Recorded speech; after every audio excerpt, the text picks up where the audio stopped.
Hi friends, எல்லாரும் எப்படி நல்லா இருக்கீங்களா? குவைத்தில் விமான பயண விதிமீறல்களுக்கு கடும் நடவடிக்கை மற்றும் அபராதம் விதிப்பு. விமான டிக்கெட் முன்பதிவு செய்து கேன்சல் செய்யப்பட்ட பணம் திரும்ப கிடைக்குமா? இது சம்பந்தமாக குவைத் அரசு எது மாதிரியான நடவடிக்கைகளை எடுத்துள்ளது? முழு தகவலை பார்க்க போறோம். அடுத்தது பாத்தீங்கன்னா 11ஆம் வகுப்பு படிக்கக்கூடிய மாணவன் மயங்கி விழுந்து உயிரிழந்த துயரமான சம்பவம். இப்படி பல முக்கியமான தகவல்கள் இந்த வீடியோக்குள்ள இருக்கு. அதனால இதை பார்க்கக்கூடிய வியூவர்ஸ் நீங்க பாக்குறது மட்டும் இல்லாம நம்மளோட ஃப்ரெண்ட்ஸ் அண்ட் ஃபேமிலிக்கும் வீடியோவை ஷேர் செஞ்சு விட்டுட்டு முக்கியமான தகவல்களை உங்க கிட்ட கொண்டு வந்து சேர்க்கிற எண்ணெயை சப்ஸ்கிரைப் பண்ண மறந்துடாதீங்க. இப்போ வாங்க குவைத்தோட மிக முக்கியமான நியூஸை பார்த்தலாம். நான் உங்கள் ஏகே தமிழா 360. குவைத்தில் விமான பயண சேவைகளில் நடந்த விதிமீறல்களுக்கு அதிகாரிகள் கடும் நடவடிக்கை எடுத்துள்ளனர். இப்போ புரிகிற மாதிரி சொல்லணும்னா பணத்தை கட்டி டிக்கெட்டை எடுத்து வச்சிருந்து அவங்களுக்கு டிக்கெட் கேன்சல் ஆயிருந்திருக்கும் இல்லையா? இப்படி கேன்சல் செய்யப்பட்ட பயணிகளோட பணத்தை 15 நாட்களுக்குள்ள அந்த சம்பந்தப்பட்ட நிறுவனங்கள் அந்த பயணிகளுக்கு பணத்தை ரிட்டர்ன் கொடுத்துடணும் அப்படின்னு சொல்லிட்டு குவைத் அரசாங்கம் ஒரு அறிவிப்பை கொடுத்திருந்தாங்க. இப்போ பாத்தீங்கன்னா பயணிகள் அளித்த புகாரின் அடிப்படையில் விமான நிறுவனங்கள் டிராவல் ஏஜென்சிகள் செய்த விதிமீறல்கள் குறித்து புகார் மற்றும் தீர்ப்பாய்வு குழு ஆய்வு நடத்தி வருகிறது.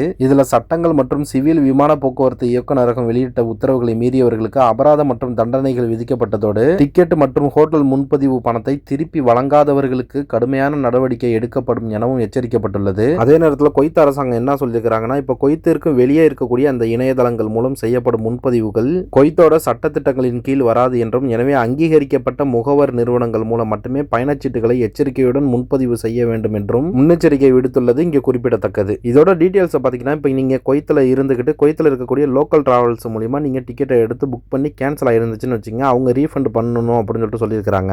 இதுவே நீங்க அவுட்டர், அதாவது சொல்லணும்னா இப்போ நம்ம ஊர்ல இருக்கக்கூடிய டிராவல்ஸ்ல நீங்க டிக்கெட்டை புக் பண்ணி கேன்சல் ஆயிருந்து உங்களுக்கு பணத்தை திருப்பி கொடுக்காத பட்சத்தில் குவைத் அரசாங்கம் அதுல சட்ட நடவடிக்கை எடுக்க முடியாதுன்னு சொல்லியிருக்காங்க. நல்லா புரிஞ்சுக்கிடுங்க. இப்போ நீங்க குவைத்தில் இருக்கீங்க, ஊர்ல இருக்கக்கூடிய ஒரு டிராவல் ஏஜென்சில ஜசீரா ஏர்வேஸ்லயோ இல்ல குவைத் ஏர்வேஸ்லயோ டிக்கெட் போட்டு நீங்க கேன்சல் ஆயிருக்குதுன்னா இந்த ரெண்டு விமான நிறுவனங்களும் குவைத் சம்பந்தப்பட்ட நிறுவனங்கள் என்பதனால உங்களுக்கு ரீஃபண்ட் ஆகிறதுக்கு வாய்ப்புகள் அதிகம். இதுவே நீங்க வேற ஏர்லைன்ஸ்ல நீங்க டிக்கெட் போட்டு உங்களுக்கு கேன்சல் ஆயிருக்குது அப்படின்னா, நான் ஊர்ல இருக்கக்கூடிய டிராவல்ஸ்க்கு நான் சொல்லிட்டு இருக்கேன், ஓகேவா?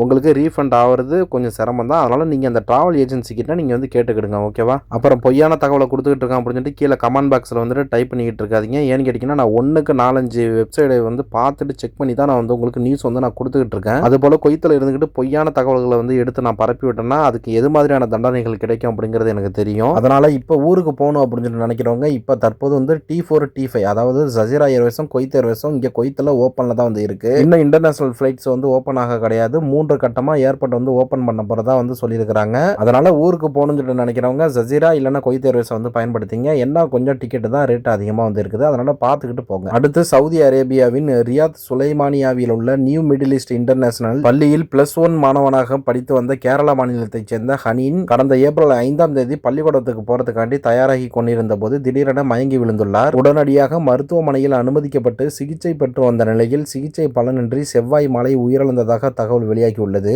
மேலும் ரியாத்திலேயே ஹனீனின் உடல் அடக்கம் செய்யப்பட உள்ளதாக தெரிவிக்கப்பட்டுள்ளது. அல்லாஹ் சுப்ஹானஹு வ தஆலா இவருடைய கபரை விசாலமாக்கி இவருக்கு ஜன்னத்துல் ஃபிர்தௌஸ் சொர்க்கத்தை கொடுப்பானாக. ஆமீன்.